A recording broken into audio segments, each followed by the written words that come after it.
What's going on, everyone? Today I'm going to show you how to replace your water pump on a 2007 CBR1000RR. So as you can see right here, I already have this bolt cracked a little bit, but it is leaking. I noticed one night whenever I went out for a ride, it was dripping, and at first I thought maybe there was just this gasket, but it ended up it was leaking out of the weep hole, which is a hole right behind here.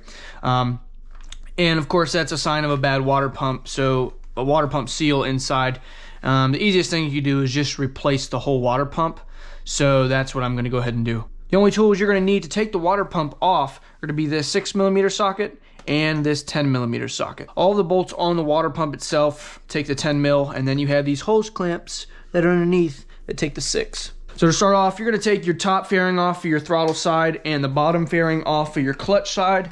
That's going to give us all the room we need for this project. The first thing you're going to want to do is drain your radiator. So to drain my system, I loosened this bolt enough and undid the radiator cap, and that allowed the airflow for everything to drain out. This is already drained out. Of course, there is some residual, so I'm not going to be showing you that today.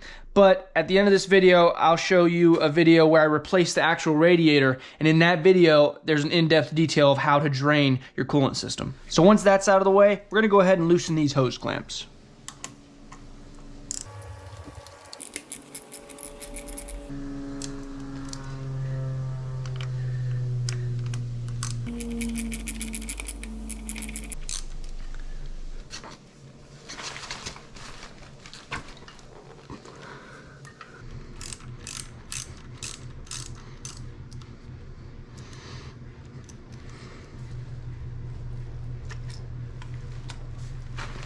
This is going to be your drain bolt, and these two are going to be holding the water pump to the bike itself. So after you get these two out, you'll be able to pull the whole water pump out.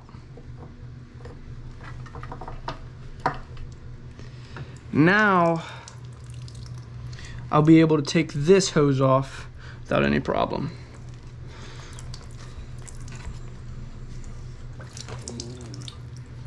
A little messy, but that's fine.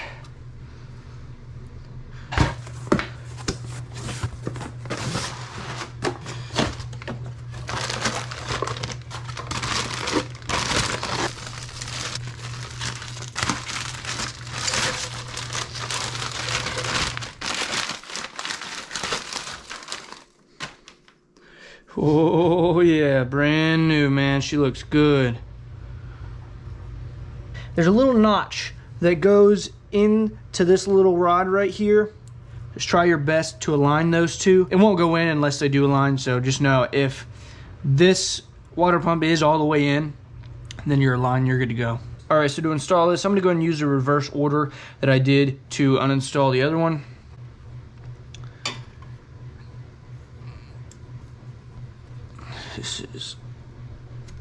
That's on.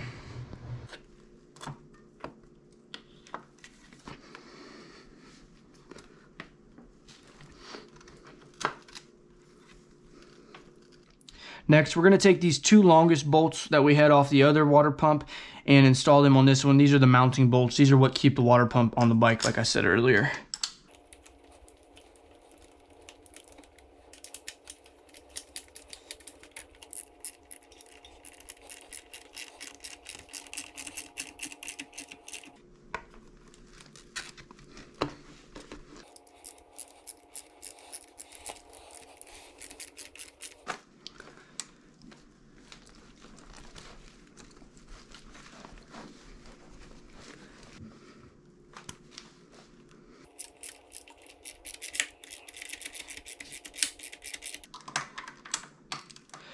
As you can see, I'm not using too much strength to tighten these two mounting bolts on. Of course, it's ideal if you use a torque wrench, but I'm just going to be using my judgment right now and hope, obviously, nothing really goes wrong. I got a good idea of how much to tighten it and how much is too tight. So you can go ahead and use your judgment call on that one if you feel like you have a good judgment.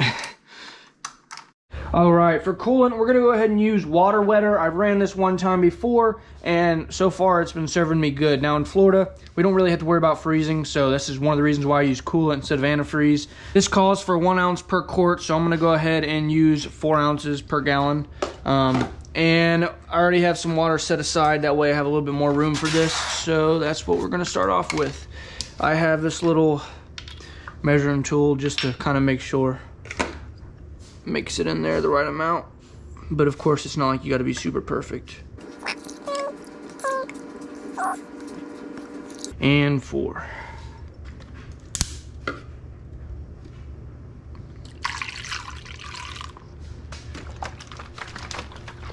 So initially, I'm going to pour enough in there to get down to the water pump, and we're going to take a look at it, make sure it's not leaking or anything.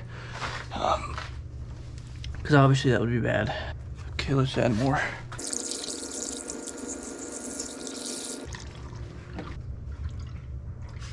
I can hear it. So that's good. I think we're ready to go. We're just gonna add the whole thing in. All right, so at this point, we're gonna come in here and just slowly squeeze some of these tubes, get some of the air bubbles out, trying not to have that overfill.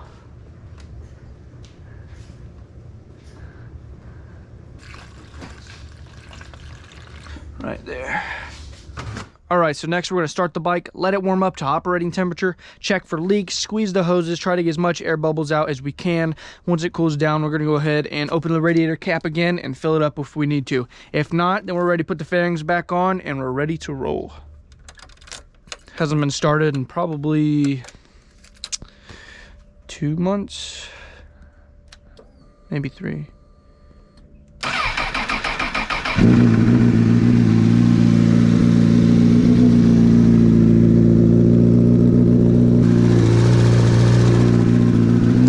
Maybe I shouldn't have started it. Should have primed it.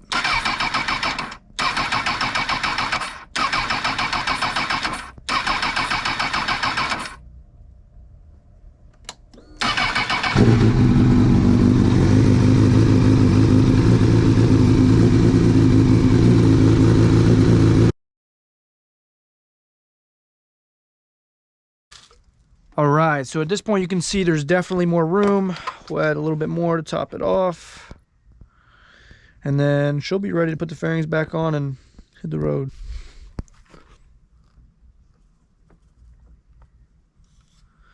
All right.